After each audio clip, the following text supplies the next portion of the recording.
My name is Emlyn. I'm a musician, composer and harpist. Cerddwn commissioned me to compose a piece for wind quartet, flute, oboe, clarinet and bassoon.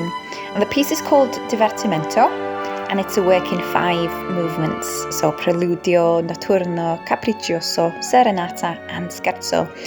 And I've really had so much fun writing this piece, experimenting with combination of instruments, the different colours and how they work together.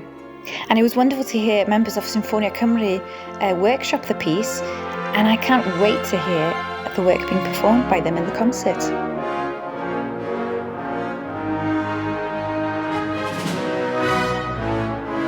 Also, as a mentor on this project, it has been really lovely to have the opportunity to encourage a fellow composer as well and help them with their own work. Having an opportunity to compose and hear my work being performed, as Cerddwn has enabled, is invaluable for composers such as myself.